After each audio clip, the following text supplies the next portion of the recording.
Bonjour ou bonsoir, selon l'heure à laquelle vous nous regardez. Je suis Mohamed Haït Belhassen, chroniqueur à l'ODJ Média. Aujourd'hui, nous plongeons au cœur d'un dossier foncier colossal qui couvre 40% du territoire national, les terres sous la Liat. Entre nouveaux décrets et réalités ancestrales, découvrez pourquoi ces 15 millions d'hectares représentent l'un des plus grands défis de souveraineté et de justice sociale pour le Maroc de demain. L'adoption par le Conseil de gouvernement de 2 nouveaux décrets relatifs aux terres des collectivités sous la Liat marque, sur le papier, une avancée significative dans l'un des dossiers fonciers les plus complexes du Maroc contemporain. Complexe par son histoire, explosif par ses usages, stratégique par son poids territorial, 15 millions d'hectares, soit plus de 40% du foncier national, concentrés majoritairement dans les zones rurales et périurbaines, là où se joue une grande partie de l'avenir du développement territorial. L'intention affichée est claire, accélérer la melkisation, alléger les procédures, sécuriser juridiquement les ayants droit et transformer ce capital foncier longtemps figé en véritable levier économique. L'exonération des frais de conservation foncière pour les terres bourgs promises à la melkisation est, à ce titre, une mesure pragmatique. Elle lève un obstacle financier réel pour des populations rurales souvent éloignées de l'administration, du droit et du crédit. L'auteur ajoute que la réforme sous la Liat ne se résume pas à une question de décret, aussi bien rédigé soit-il.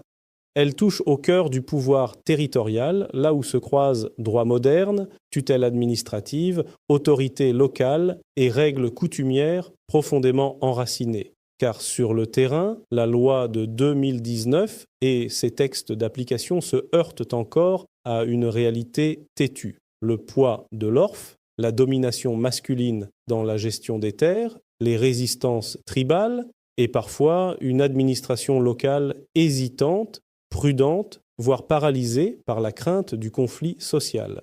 Le cas des femmes sous la Liat illustre cette fracture entre le droit et le réel.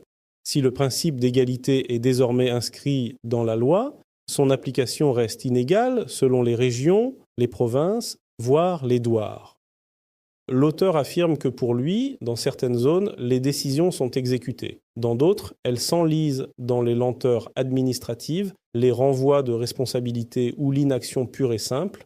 La réforme avance donc à géométrie variable, révélant des Marocs territoriaux très différents face à un même texte.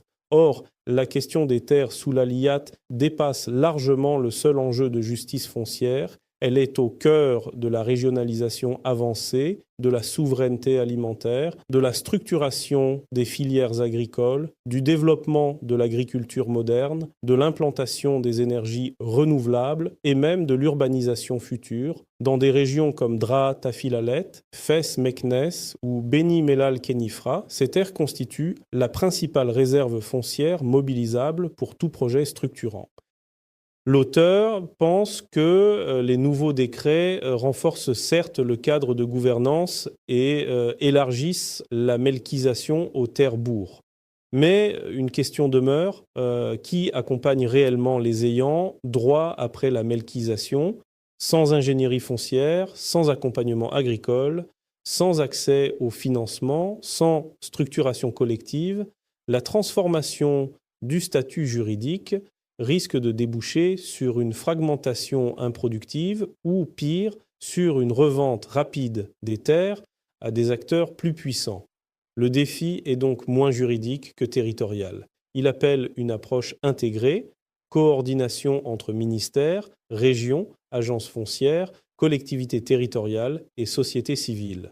Il exige surtout un État capable d'assumer son rôle d'arbitre et de garant de l'équité territoriale face aux résistances locales comme face aux appétits spéculatifs. L'auteur conclut en rappelant que la réforme des terres sous la Liat est une promesse. Elle peut être un formidable outil de justice sociale et de développement rural, mais sans un État territorial fort, présent cohérent et courageux. Elle risque de rester une réforme de texte, loin des champs, loin des femmes concernées, loin des jeunes ruraux à qui l'on promet pourtant l'avenir. La réussite de ce chantier ne se mesurera pas au nombre de décrets publiés au bulletin officiel, mais à la capacité réelle de transformer ces millions d'hectares en une richesse partagée, capable de fixer les populations sur leurs terres et d'offrir une dignité nouvelle à des millions de Marocains. C'est sur cette vision d'un territoire en pleine mutation que s'achève notre lecture d'aujourd'hui. Je tenais à vous remercier pour votre attention et votre fidélité sur les ondes numériques de l'ODJ Média. En tant que votre chroniqueur, j'ai veillé à respecter scrupuleusement l'intégrité de ce texte pour vous transmettre avec précision les enjeux de cette réforme capitale.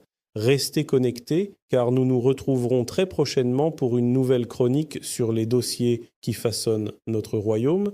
C'était Mohamed Aït Belhassen, portez-vous bien et à très vite.